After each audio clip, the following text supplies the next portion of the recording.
में हैं, कुछ इलेक्ट्रॉन इस लेयर में हैं, कुछ इलेक्ट्रॉन इस लेयर में हैं, ऐसे बहुत सारा लेयर होगा। और इस स्पेसिंग को हम कहते हैं इंटर एटॉमिक सेपरेशन। क्या बोलते हैं? Inter atomic separation. इसके बीच का सेपरेशन, इसके बीच का सेपरेशन, इसके बीच का separation, are not are not are not,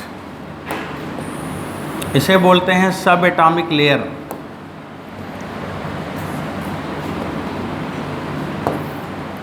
सब एटॉमिक लेयर ये है, ये जो लेयर बना है, ये वाला हो चाहे ये वाला हो चाहे ये वाला हो, सब ये वाला भी हो, इसे हम लोग कहते हैं सब एटॉमिक लेयर। सब एटॉमिक लेयर ये होता है। और आर नॉट होता है इंटर एटॉमिक सेपरेशन।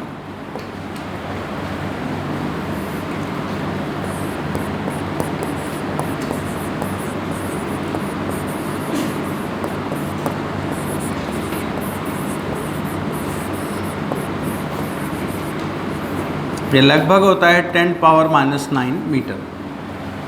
तो इंटर एटॉमिक सेपरेशन कितना होता है? लगभग 10⁻⁹ मीटर। आप यहाँ पे आर नॉट को स्पेशली डिज़ाइन कर दीजिए, ये लगभग इतना होता है। अब बच्चों ये देखो, ये मेटल हमने ले ली, इसका वर्क फंक्शन दिया है phi naught. Phi naught work function,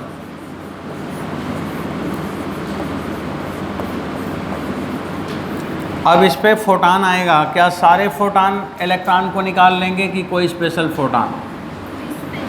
बच्चों स्पेशल क्या स्पेशलिटी है उसके अंदर?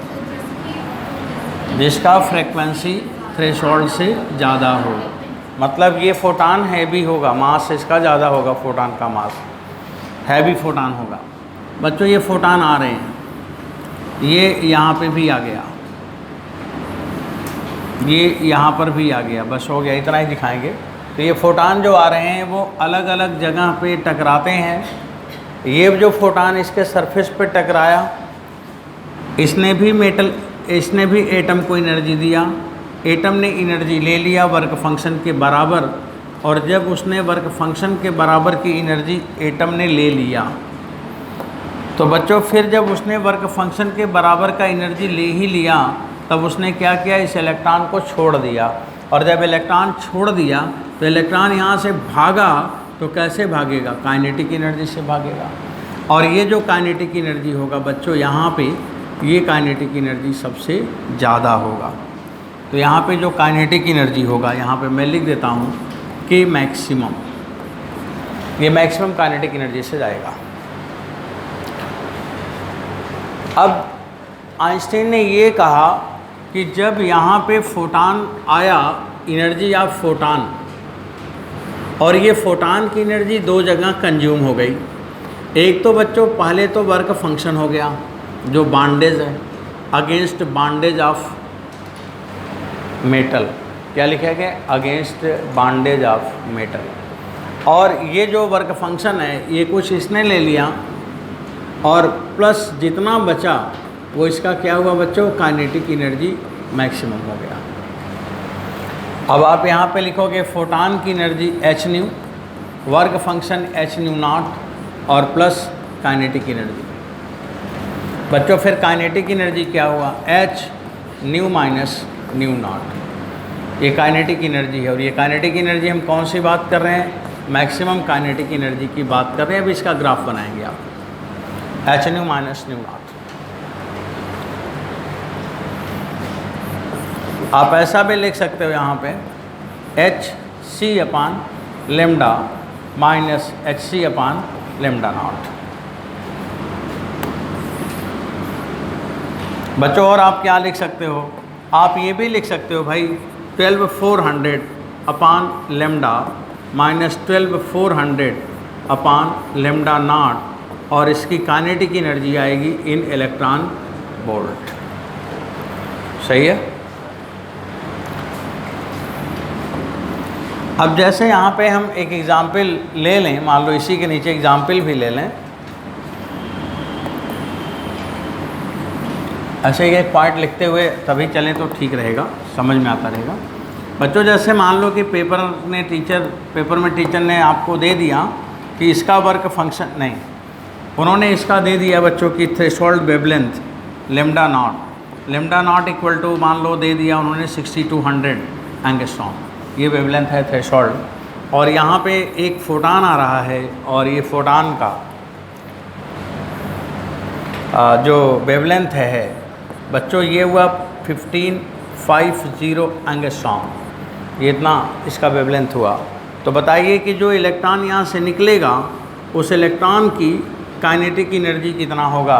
तो find out kinetic energy of emitted electron, और इलेक्ट्रॉन कहाँ से निकल रहा है, सरफेस इलेक्ट्रॉन।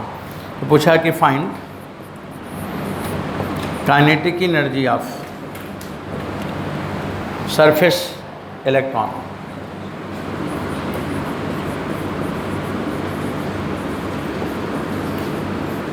तो बच्चों सरफेस इलेक्ट्रॉन की काइनेटिक एनर्जी क्या होगी, सबसे ज़्यादा होगी। अब पूछा find kinetic energy of surface electron, बाकी तो बना ही दिया है सब। अब हम लगाने वाले हैं कि सरफेस इलेक्ट्रॉन की काइनेटिक एनर्जी क्या होगी। बच्चों आप बता सकें तो बताएं, सॉल्यूशन मैं लिख देता हूँ।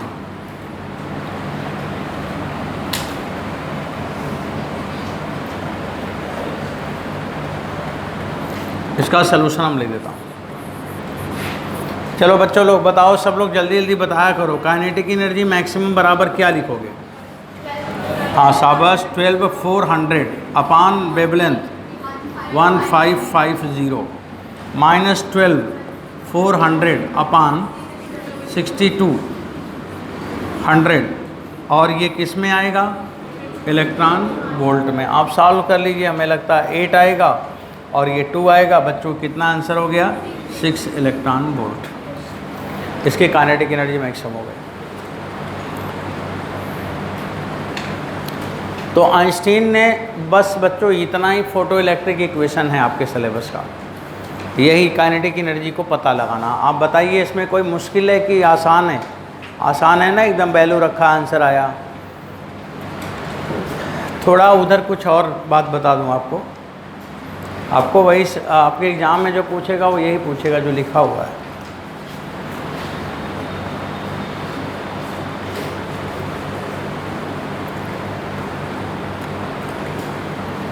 आगे बढ़ाएं।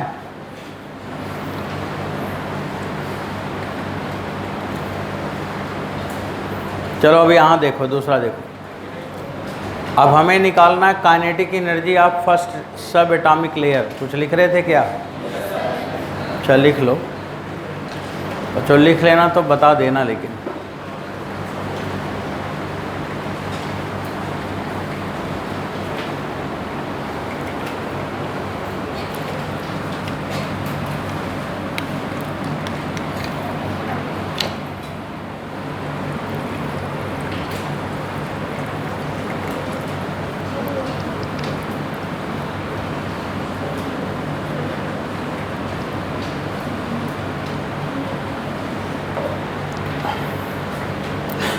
आगे बढ़े। चलिए अब देखो, हमारा सारा सवाल इसी पे लगेगा, लेकिन एक पॉइंट और लिखना ज़रूरी है यहाँ पे। आप लिखिएगा kinetic energy of electron from सब एटॉमिक लेयर। या मैं पूछूंगा सब एटॉमिक लेयर जो है ना, इसका ये वाला पहला है, दूसरा है, तीसरा है, इससे भी तो इलेक्ट्रॉन निकलेगा, तो उसकी काइनेटिक एनर्जी क्या होगी। सरफेस का जो काइनेटिक एनर्जी है वो कौन सा है, मैक्सिमम है। तो मैं लिखूंगा काइनेटिक एनर्जी ऑफ इलेक्ट्रॉन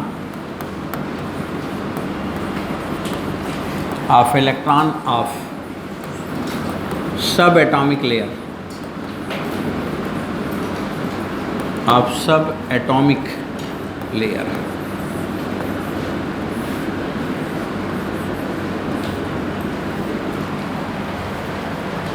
अभी जब बच्चों सुनो, जब ये वाला फोटान आके यहाँ पे टकराया यहाँ पे, तो ये इलेक्ट्रॉन यहाँ से निकलेगा ना, चलेगा। तो जब चलेगा तो यहाँ पर ये टकराएगा आके, मतलब जब यहाँ से चलेगा यहाँ तक, तो ऐसा तो है नहीं कि इसके अंदर जीटी रोड बना था। जब उसके अंदर वो इलेक्ट्रॉन चला होगा तो टकराते टकराते ही गया होगा। जब टकराते टकराते गया होगा तो इसका एनर्जी यहाँ लॉस हुआ होगा, और वो कितना लॉस हुआ होगा, W1। इसके बाद जब यहाँ से निकलेगा इधर, तब इसकी काइनेटिक एनर्जी मैक्सिमम नहीं होगी। अब उसको हम लोग क्या कहेंगे, K1 का दें। अब ये K1 का मान क्या होगा बच्चों, K1 का मान तो एकदम क्लियर है, वहाँ लिख दूँ।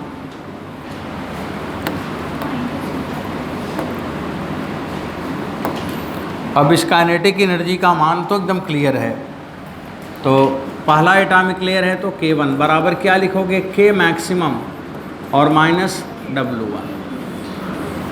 नहीं समझ आया क्या भाई? जो मैक्सिमम यहाँ से निकलता ना तो अब W1 कम हो गया, जब उसका इतना एनर्जी और ख़त्म हो गया तो मैक्सिमम के बराबर का तो K1 है नहीं, यहाँ तक आने में W1 लॉस हो गया और तब आपको कितना मिला, K1 मिला। आप ऐसे भी समझा सकते हो कि भाई देखो h न्यू आया, आप समझा सकते हो कि ये वर्क फंक्शन एक तो फाई हो गया, दूसरा क्या हुआ, W हो गया, अब जो बचा वो K1 हो गया, जो बचा वो K1 हो गया। अब फिर हम लिखेंगे h न्यू बराबर h new not plus W plus K1।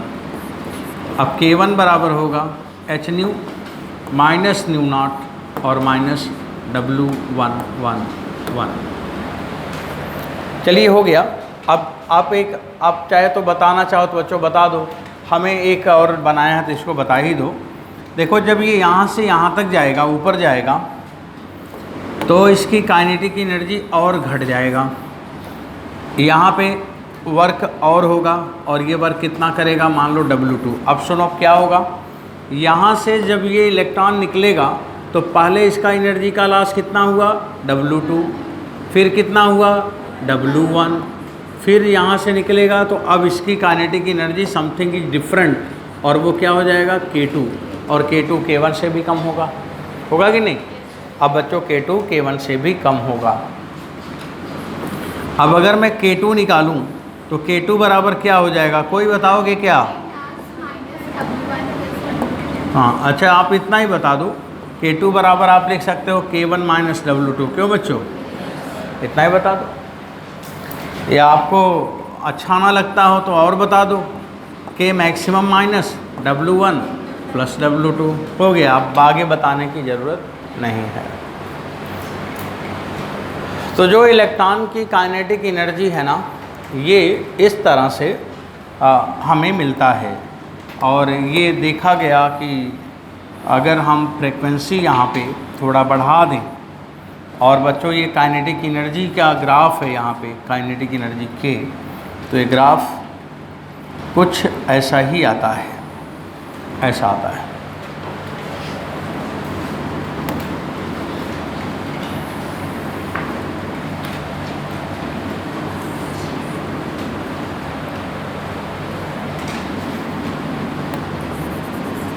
ऐसा आता है ग्राफ। ये फ्रीक्वेंसी कौन सी है, थ्रेशोल्ड। अगर इससे कम है तो कोई इलेक्ट्रॉन नहीं निकलेगा, और अगर हम फ्रीक्वेंसी बढ़ाते जाएंगे तो काइनेटिक एनर्जी लीनियर नहीं होता है। देख रहे कैसे आ रहा है, देखो ग्राफ, इसका जो नंबर है ना, नंबर, ये जो काइनेटिक एनर्जी है वो इस तरह से बदलता रहता है। आप ऐसे मत लिखो, मैं दूसरी तरह समझा रहा हूँ, रुको आप ऐसे ना लिखो।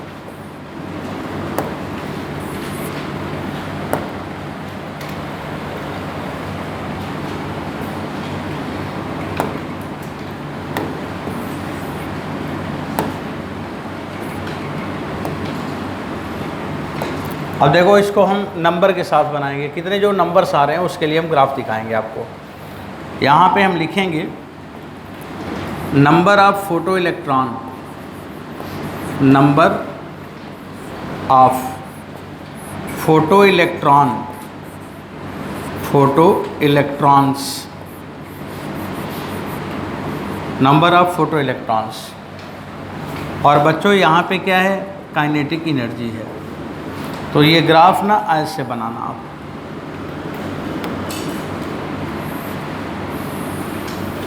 ऐसे जाता है, ये नॉन लीनियर होता है। मतलब अगर कोई पूछे कि हम काइनेटिक एनर्जी अगर बढ़ाएं तो नंबर ऑफ फोटॉन और काइनेटिक एनर्जी का बीच का ग्राफ कैसा होगा, तो देखो जैसे जैसे हम काइनेटिक एनर्जी बढ़ा रहे हैं तो पहले फोटान बढ़ता है, इसके बाद जब बहुत ज़्यादा काइनेटिक एनर्जी वाला मिलने लगता है तो भी वो नंबर थोड़े कम हो जाता है। तो ऐसा एक ग्राफ हमें पेपर में जब हम बनाएंगे प्रैक्टिकल करके तो मिलेगा। कभी पेपर में आए तो एग्ज़ाम में तो आप ये देखेंगे कि नॉन लीनियर है। पहले काइनेटिक एनर्जी बढ़ेगा तो फोटान की संख्या भी ज़्यादा आ रही है, ज़्यादा एनर्जी ज़्यादा फोटान, लेकिन एक ऐसा समय आएगा कि एनर्जी तो बढ़ता जाएगा लेकिन तब फोटान की संख्या घटती है। समझाता हूँ आपको। यहाँ पे मान लीजिए कि एक एग्ज़ाम है और एग्ज़ाम का ये नंबर है 600 नंबर है। 600 नंबर माने नंबर। तो बच्चों देखो 0 से लेके 600 नंबर तक धीरे धीरे एनर्जी बढ़ते बढ़ते आ रहा है। इसके बाद ये एनर्जी और बढ़ता जा रहा है। अब इसको आपको ऐसे समझाते हैं, यहाँ पे दिखाएं आपको। ये मान लो इस कट ऑफ नंबर है, काइनेटिक एनर्जी वाला कट ऑफ वाला है आपका जो मेडिकल कट ऑफ है। तो यहाँ तक नंबर पाने के लिए ये बच्चों की संख्या ज़्यादा हो गई, यहाँ तक आ गई, मतलब इधर बड़े ज़्यादा बच्चे हैं और इसके अंदर। ऐसे ही जब नंबर 600 से ऊपर जाने लगता है तो वो बच्चों की संख्या ज़्यादा हो जाती है, वो नंबर पाने वाला कि कम हो जाता है, कम हो जाता है।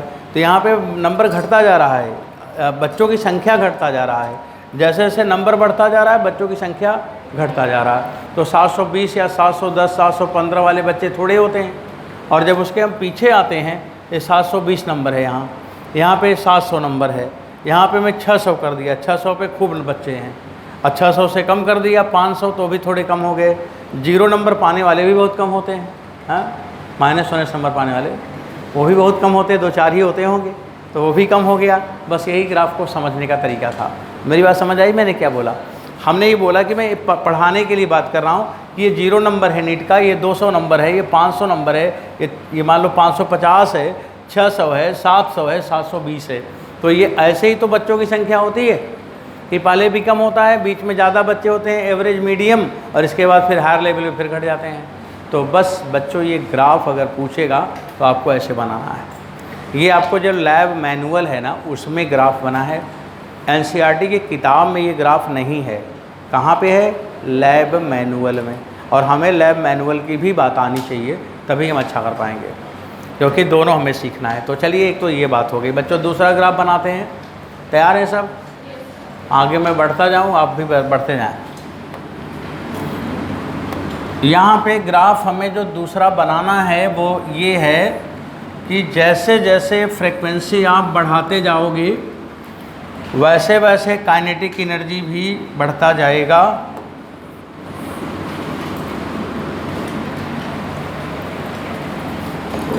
एक फ्रीक्वेंसी यहाँ पे है थ्रेशोल्ड, और जब थ्रेशोल्ड फ्रीक्वेंसी से ऊपर जाओगे तो ये ग्राफ होगा स्ट्रेट लाइन। और यहाँ पे क्या है? काइनेटिक एनर्जी है, लेकिन कौन वाला है? मैक्सिमम वाला है, सरफेस वाला, के मैक्सिमम। बच्चों फार्मूला आपने पढ़ा है, अब इसमें मैं क्या लिखूँ? आप लोग तो पढ़ा ही है। h माइनस न्यू नॉट भी कर सकते हो और एच न्यू नॉट भी कर सकते हो। चलो एच न्यू नॉट ही कर दो। तो बच्चों ये आपका काइनेटिक एनर्जी जो है ना फ्रीक्वेंसी के साथ कैसे बदलता है? लीनियरली। तो जैसे जैसे फ्रीक्वेंसी बढ़ाते जाओगे काइनेटिक एनर्जी भी बढ़ता जाएगा, लीनियरली बढ़ता है। और अगर इसको हम बैक ट्रेस करें पीछे की तरफ यहाँ पे, तो ये वर्क फंक्शन हो जाएगा फाई नॉट। फाई नॉट कहाँ पे दिखेगा? इंटरसेप्ट पे दिखेगा। यहाँ पे फाई नॉट है और इसका न्यू नॉट है, या न्यू नॉट 1 हो गया। और ये बच्चों ये मेटल 1 है, मेटल 1 के लिए ये ग्राफ आया है, मेटल 1, M1 माने मेटल 1। इसका वर्क फंक्शन फाई 1 है, phi 1, now phi 1 negative energy है। अब दूसरा मेटल है, उसका वर्क फंक्शन ज़्यादा है। तो बच्चों अगर वर्क फंक्शन ज़्यादा है, थोड़ा समझो आप लोग, अगर वर्क फंक्शन ज़्यादा है तो वो ज़्यादा फ्रीक्वेंसी पे इलेक्ट्रॉन निकालेगा। वर्क फंक्शन ज़्यादा है तो ज़्यादा फ्रीक्वेंसी पे इलेक्ट्रॉन को बाहर निकालेगा।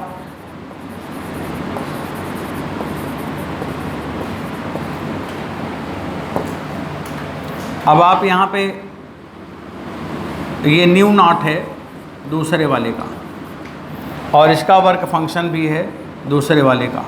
बच्चों ये मेटल 2 है। आपसे टीचर कभी कभी पूछ लेता है कि बताओ वर्क फंक्शन किस मेटल का ज़्यादा है। तो बच्चों किस मेटल का ज़्यादा है? मेटल 2 का ज़्यादा है, क्योंकि ज़्यादा वर्क फंक्शन होगा तो हायर फ्रिक्वेंसी पे इलेक्ट्रॉन निकलेगा, उससे कम पे इलेक्ट्रॉन निकलेगा ही नहीं। तो ये वर्क फंक्शन और काइनेटिक एनर्जी और ये फ्रिक्वेंसी, बच्चों इसका रिलेशन ये आइंस्टीन ने अपने से बनाया था ग्राफ, और उन्होंने जो बनाया था वो यही ग्राफ था। एक बात बताओ बच्चों, इसका स्लोप किसका ज़्यादा होगा? मेटल 1 का ज़्यादा होगा कि मेटल 2 का? मेटल स्लोप तो h होगा ना, स्लोप तो प्लैंक कांस्टेंट है ना, तो स्लोप क्या बदल जाएगा? तब आप तो बड़ा घटा दिया। आप कुछ भी कर सकते हो, ऐसा नहीं है, ऐसे आप लोग सिंपल इंसान नहीं हैं, कुछ भी कर सकते हो। यहाँ पे यही तो है ना स्लोप, तो स्लोप दोनों का बराबर है, तो यहाँ स्लोप बराबर आ जाएगा h। अब आप लिख सकते हो tan θ1 बराबर tan θ2 बराबर h, ये स्लोप आ गया। क्या बता रहा? इस फ्रिक्वेंसी पे काइनेटिक एनर्जी 0 होगा, थोड़ी फ्रिक्वेंसी बढ़ाई तो काइनेटिक एनर्जी बढ़ गया, थोड़ी और फ्रिक्वेंसी बढ़ाई काइनेटिक एनर्जी और बढ़ गया, थोड़ी और फ्रिक्वेंसी बढ़ाई काइनेटिक एनर्जी और बढ़ गया। जैसे जैसे फ्रिक्वेंसी बढ़ाते जा रहे हैं काइनेटिक एनर्जी बढ़ता जा रहा।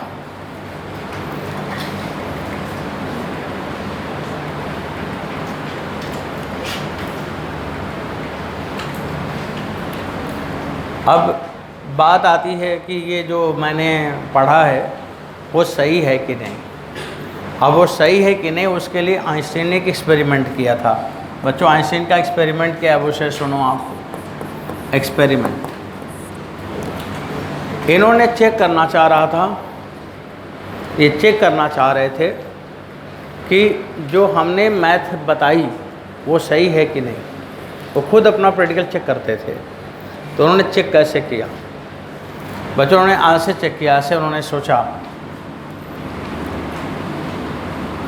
देखो एक्सपेरिमेंट मैंने डाल दिया, वो बात हो गई है।